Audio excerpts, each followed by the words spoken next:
It's almost never the loud, obvious mistake that changes a traffic stop. It's not yelling, it's not arguing, it's not refusing to cooperate. The moment that shifts everything usually happens quietly, in less than a second, and most drivers don't even realize they've done it. A small hand movement, subtle, quick, completely innocent from your point of view. But from the officer's perspective, that one movement can instantly change how they see you, how they approach you, and sometimes whether you stay in your seat or get asked to step out of the car. Let me ask you something honestly.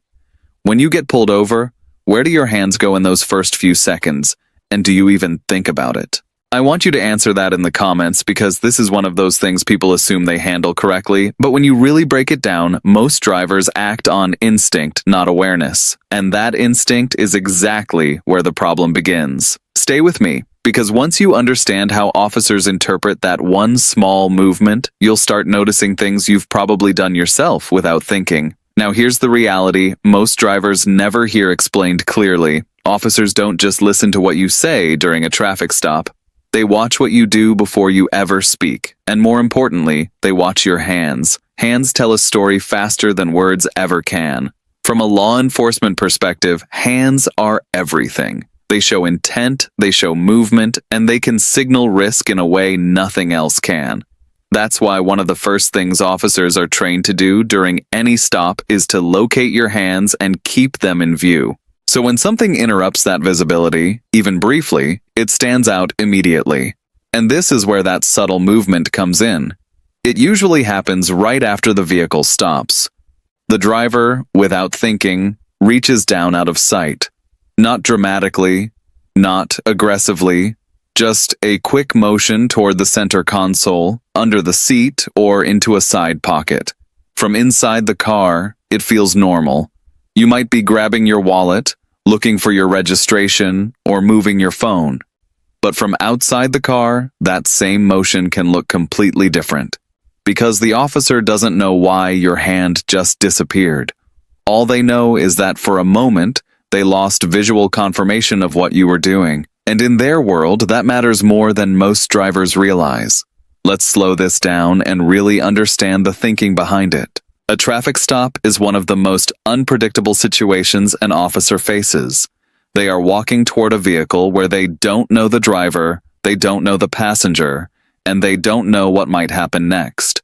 So they rely on patterns. Calm driver, hands visible, minimal movement. That's a predictable pattern. Sudden movement, hands disappearing, reaching into hidden areas, that breaks the pattern. And when the pattern breaks, attention increases immediately. Now here's where the situation can escalate without the driver even realizing it. That one quick movement can trigger a shift in the officer's approach. Instead of a relaxed walk up to the window, the officer may slow down, adjust their position, or become more alert. They might angle themselves differently. They might keep more distance. They might watch your hands more closely. And in some cases, they may decide to remove you from the vehicle entirely. Not because you did something illegal, but because they need to regain control of the situation. And that decision often traces back to that one small movement. Let me give you a realistic scenario that happens more often than people think. A driver pulls over at night. As soon as the car stops, they lean forward and reach under the seat to grab something they dropped earlier. From inside the car, it's nothing. From outside, in low light, with limited visibility, it looks like someone reaching into a concealed area. Now, the officer approaches with that image already in mind. They're not angry. They're not accusing. But they are cautious.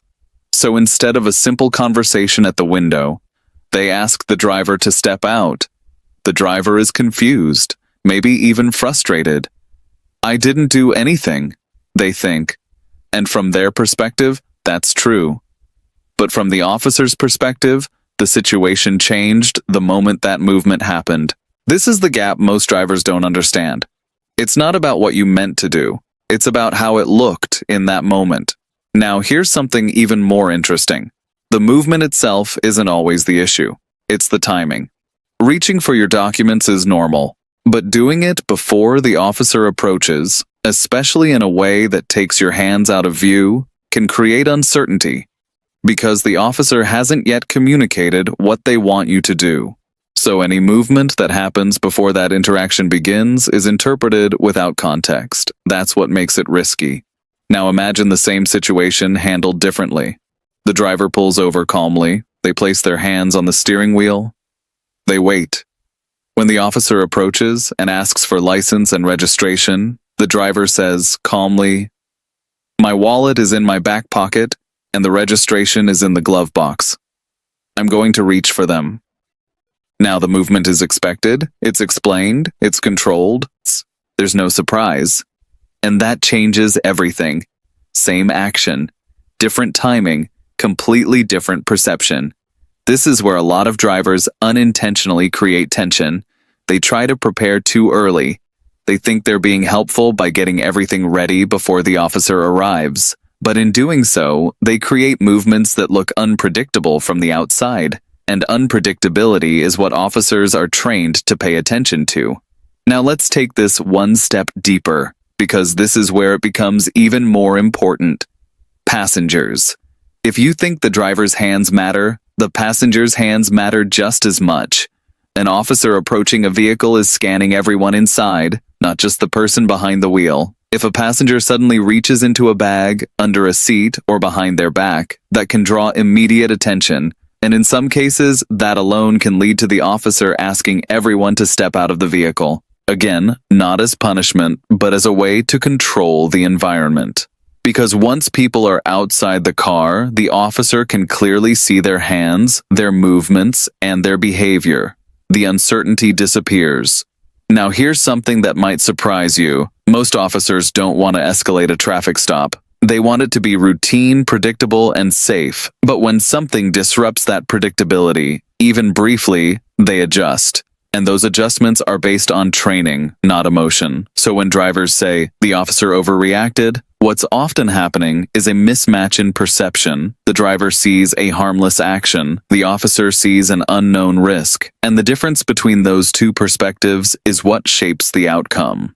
Let me give you one more scenario, because this is where it really starts to click. A driver is pulled over during the day. As the officer walks up, the driver begins searching through a cluttered center console, moving items around quickly. From inside, it feels like a normal search for documents. From outside, it looks like frantic movement with no clear purpose. Now the officer arrives at the window, already focused on those movements. Their questions might be more direct. Their tone might be more controlled. And again, the possibility of being asked to step out increases, all because of how those few seconds looked from the outside. So what's the takeaway here? It's not about freezing or acting unnatural. It's about understanding how your actions are seen before they're understood. When those lights come on, your goal is simple. Slow down smoothly. Pull over safely. Keep your hands visible. Let the situation settle before you start moving. When you do need to move, make it slow, clear, and easy to follow. You're not just acting for yourself in that moment, you're communicating through your behavior. And that communication happens before any words are spoken. Because the truth is that one subtle hand movement doesn't just exist on its own. It becomes part of a larger picture the officer is building in real time. A picture based on observation, training, and experience. And once that picture starts forming, it influences everything that comes next. The questions, the tone, the decisions, even whether you stay in your seat or step out of the car. Most drivers focus on what to say during a traffic stop. But the reality is, what you do before you speak often matters more. And sometimes the difference between a smooth, uneventful stop and a tense, complicated one comes down to a single moment most people never think about. A quick movement, a hidden hand, and a second that passes so fast you don't even realize it changed everything.